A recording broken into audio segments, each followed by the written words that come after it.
ಅಯ್ಯಂಗೇರಿಯ ಗೌಡ ಯುವ ಒಕ್ಕೂಟದ ವತಿಯಿಂದ ಆಗಸ್ಟ್ 29 ಮತ್ತು 30ರಂದು ಭಾಗಮಂಡಲದ ಭಗಂಡೇಶ್ವರ ದೇಗುಲದ ಮುಂಭಾಗದಲ್ಲಿರುವ ಕುದುಕುಳಿ ಕುಶಾಲಪ್ಪ ಅವರ ಗದ್ದೆಯಲ್ಲಿ ಪ್ರಥಮ ವರ್ಷದ ರಾಜ್ಯಮಟ್ಟದ ಮುಕ್ತ ಕೆಸರುಗದ್ದೆ ಕ್ರೀಡಾಕೂಟ ನಡೆಯಲಿದೆ.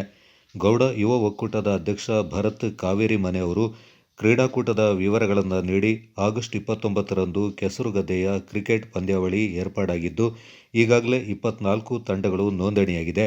3 ಓವರ್ಗಳಿಗೆ ಸೀಮಿತವಾದ ಈ ಪಂದ್ಯಾವಳಿಯನ್ನು ಭಾಗಮಂಡಲ ಕೃಷಿ ಪತ್ತಿನ ಸಹಕಾರ ಸಂಘದ ಅಧ್ಯಕ್ಷರಾದ ಹೊಸೂರು ಸತೀಶ್ ಕುಮಾರ್ ಅವರು ಉದ್ಘಾಟಿಸಲಿದ್ದಾರೆ.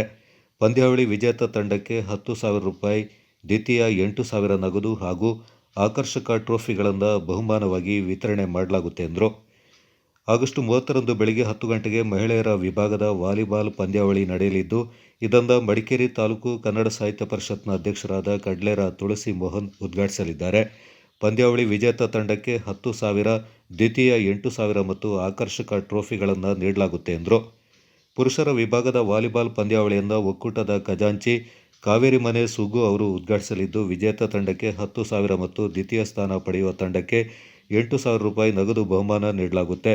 ಮಹಿಳೆಯರು ಮತ್ತು ಪುರುಷರ ವಿಭಾಗದಲ್ಲಿ ಹಗ್ಗ ಜಗ್ಗಾಟ ಸ್ಪರ್ಧೆ ನಡೆಯಲಿದ್ದು, ಪ್ರತಿ ವಿಭಾಗದ ವಿಜೇತ ತಂಡಗಳಿಗೆ 15,000 ನಗದು, ದ್ವಿತೀಯ ಸ್ಥಾನ ಪಡೆಯುವ ತಂಡಕ್ಕೆ 10,000 ಹಾಗೂ ಆಕರ್ಷಕ ಟ್ರೋಫಿ ನೀಡಲಾಗುತ್ತೆ.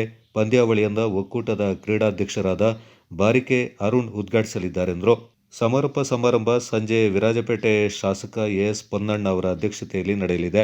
ಗೋಷ್ಠಿಯಲ್ಲಿ ಒಕ್ಕೂಟದ ಕಾರ್ಯದರ್ಶಿ ಬಾರಿಕೆ ರತನ್, ಖಜಾಂಚಿ ದೀಪಕ್ ಬಾರಿಕೆ, ಉಪಾಧ್ಯಕ್ಷ ಬಾರಿಕೆ ಲೋಕೇಶ್, ಕ್ರೀಡಾಧ್ಯಕ್ಷ ಬಾರಿಕೆ ಅರುಣ್ ಮತ್ತು ಕಾವೇರಿ ಮನೆ ಸುಗು ಪಾಲ್ಗೊಂಡಿದ್ದರು.